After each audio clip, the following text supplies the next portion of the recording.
Türkühem oyun kolektivi kadınca Gagauziya'dan Kumrat kasabının kultura çalışanları hem Çeşme köyün müzeyin çalışanları katıldılar.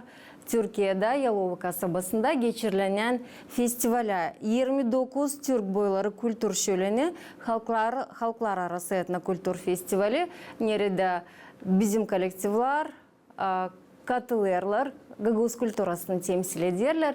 Nasıl buluşlar oldu? Nesoy yürüyüşler hem de номерларын программадан gitti kadınca. Hadi bakalım.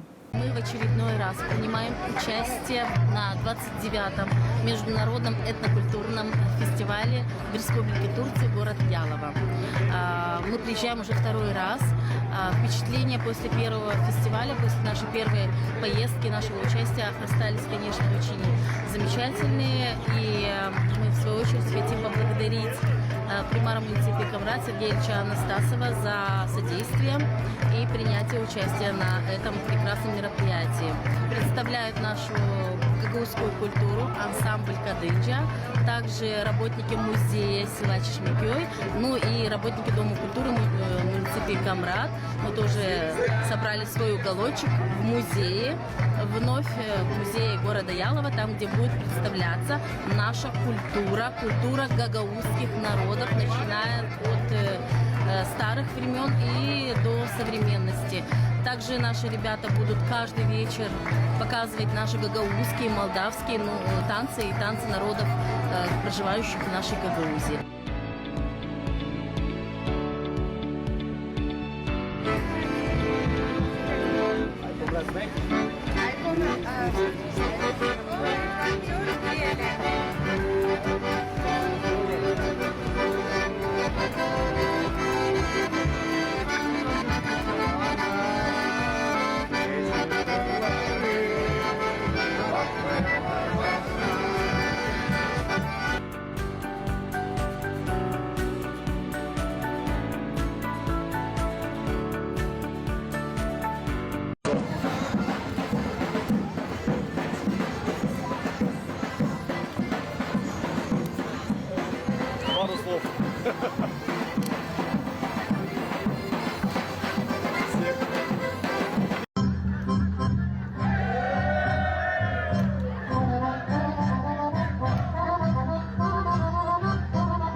Гагаузияда Чалышан колледжлар артык кабилеттилер программы аңысына göre çalışacaklar 2026-2027 үйренмек yılında bunun için dokumentleri artık kabul ederler, nesi koşullar verilecekler.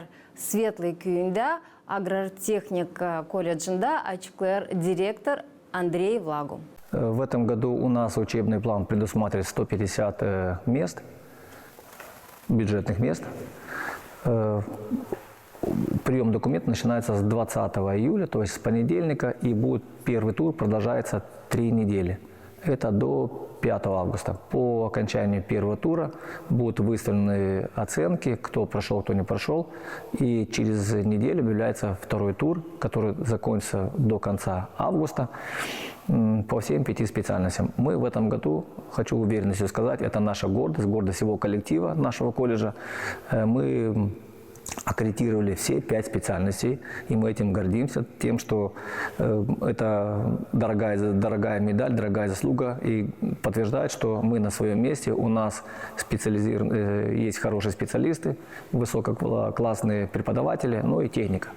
У нас 5 специальностей в этом году. Первая специальность – это сельскохозяйственная механика, вторая специальность – технологии цифровизации сельского хозяйства, третья специальность – эксплуатация автомобильного транспорта, бухучет и электрификация сельского хозяйства. Уважаемые выпускники гимназии, обращаюсь к вам с словами, что агротехнический колледж является единственным учебным заведением, которое готовит специалистов не только для сельского хозяйства, а и других очень важных отраслей экономики Республики Молдова, как электрификация, как бухгалтерский учет, как эксплуатация автомобильного транспорта. Почему вы должны прийти в колледж, а не остаться в лицее? Есть очень много вариантов. То есть в колледже вы можете продолжить лицейское образование, и после 4 лет обучения вы получаете уже выбранную вами специальность. После выбранной вами специальности вы можете найти себе то место, где вам интересно. И самое главное, что колледж дает не просто корочку, диплом, а дает уверенность в вашем будущем. И это доказано не просто слова, это доказано другими выпускниками, которые сегодня получают хорошие зарплаты, которые трудятся в Республике Молдова и не жалеют, что пришли в наш колледж.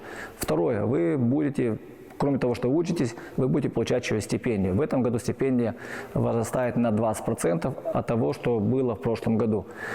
Третье, для того, чтобы вы не добирались до дома, у вас имеется сегодня 3 хороших общежития, в которых созданы прекрасные условия для того, чтобы вы могли готовить, жить, уроки выполнять. Всегда есть контроль, всегда проводится досуг. У нас есть спортивные секции, где вы можете после учебного дня посвятить себя спортивным занятиям. Это волейбол, это баскетбол, это тренажерный зал, это настольные столы тенниса, где это можно. Плюс у нас есть внешкольные мероприятия, где вы можете посвятить себя там творчеству, науке и так далее. Если мы говорим про точное земледелие, мы можем с уверенностью сказать, что дроны, которые сегодня имеются в нашем колледже, это является примером тому, что агротехнический колледж Светлый уже использует точное земледелие. То есть дрон – это та единица, которая позволяет сэкономить время, сэкономить ресурсы и сэкономить людей. Второе, у нас в рамках проекта USAID мы приобрели очень много оборудования для агрономии. Благодаря данному оборудованию мы можем с легкостью определить клейковину, качество зерна, стоит его высаживать, в какие сроки надо высаживать. И мы работаем в том направлении, чтобы выдавать сертификаты для того, чтобы с этими сертификатами можно было выходить на рынки, продавать наше зерно как уже не как зерно, а как семенной материал. То есть такого пока на юге Молдовы нету, может где-то есть, но я говорю про учебный колледж, про учебные заведения. И мы идем по этому принципу, чтобы у нас за определенные услуги мы оказывали, за определенную плату мы оказывали эту услугу для семеноводческого хозяйства. Мы с вами находимся в учебной лаборатории Аграрно-технического колледжа «Светлый». Данная учебная лаборатория была построена в рамках проекта «Левада Молдовии» при поддержке правительства Республики Молдова, Министерства сельского хозяйства. Общая стоимость проекта составляет 1,3 миллиона евро. В рамках этого проекта мы посадили сад на площади 4 гектара. У нас растут яблоки, растет вишня, у нас абрикос и черешня. Приобрели современную итальянскую технику и современное итальянское оборудование, которое предназначено для уборки, для переработки, обработки именно сада. Все, что вы видите в этой лаборатории, это было приобретено через проект Левада Молдовии. Данная лаборатория, стоимость данной лаборатории составляет 17,5 миллионов лей. Данная лаборатория предназначена для двух специальностей. Первая специальность – это сельскохозяйственная механика. Мы как раз находимся в помещении, где ученики, будущие специалисты в этой области с легкостью проводят техническое обслуживание современных тракторов. И для того, чтобы они это могли выполнять, у нас есть необходимые инструменты, оборудование. Мы видим экземпляры современных сеялок, диагностическое оборудование, которое позволит будущим специалистам выполнять необходимые мероприятия по техническому обеспечению сельскохозяйственной техники, для того, чтобы данная сельскохозяйственная техника служила на долгие годы и не ломалась в процессе ее эксплуатации. С правой стороны данная учебная лаборатория предназначена для другой специальности – это технология и цифровизация сельского хозяйства. В данной лаборатории у нас размещена холодильная камера на 100 кубических метров, плюс линия по сортировке яблок. Для чего это было сделано? Это было сделано для того, чтобы могли ученики специальности технологии и цифровизация сельского хозяйства полностью охватить весь цикл обработки сада. Начинается от обработки сада, защиты сада, уборки фруктов. После уборки фруктов эти фрукты помещаются в холодильную камеру, и из холодильной камеры при необходимости они поставляются на линию по сортировке, откуда уже упаковываются в соответствующие ящики и выносятся на продажу. Таким образом, весь технологический цикл для сада мы можем показать, продемонстрировать не только на бумаге, а в этом всем принимают участие наши будущие специалисты, наши сегодняшние ученики. Это еще раз говорит о том, что наш колледж идет в современных технологиях, как мы обрабатывали в прошлом году или позапрошлом году землю, как мы ухаживали за садами, уже такого невозможно.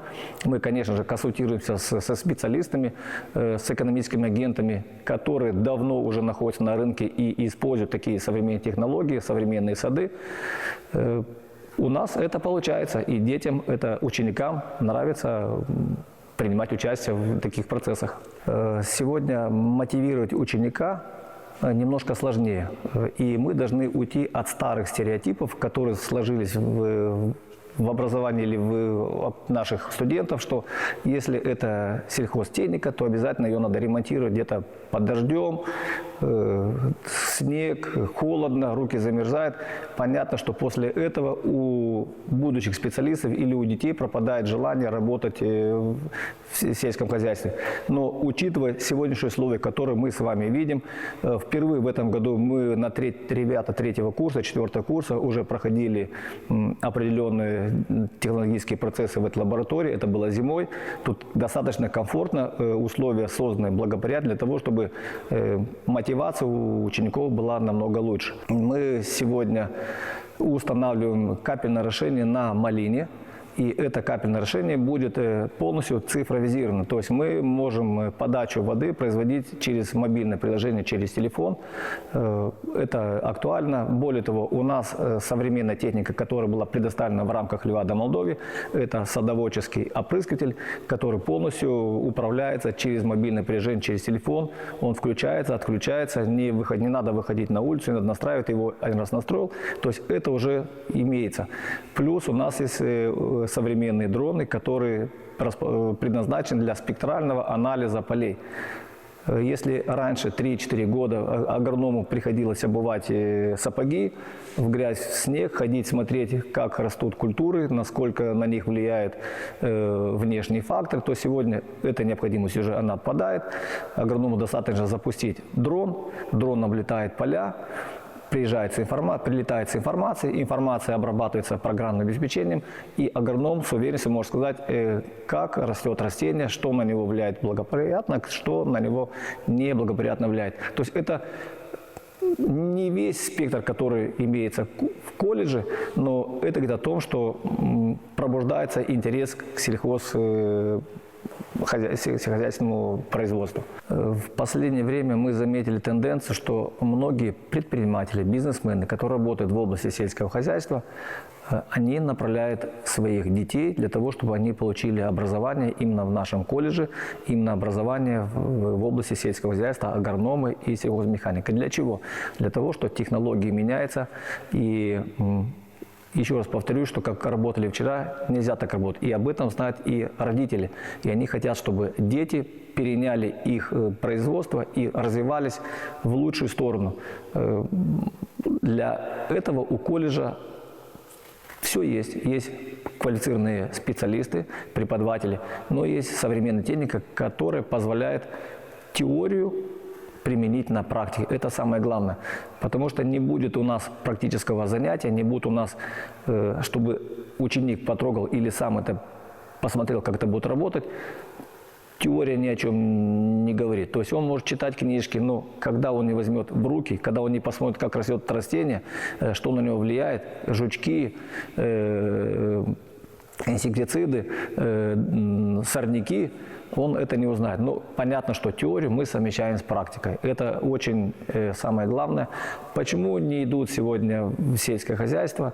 У нас и ежегодно, с каждой группы 4-5 человек со всех специальностей идут работать по профессии. У нас есть прецеденты, когда наши выпускники работают по выбранной своей профессии за границей. Но тут уже мы не можем говорить, почему они выбрали за границу, почему они не выбрали Республику Молдова. Но у нас есть активно, которые занимаются в сельском хозяйстве, механизаторы, и получают достаточно хорошую заработную плату по местным меркам.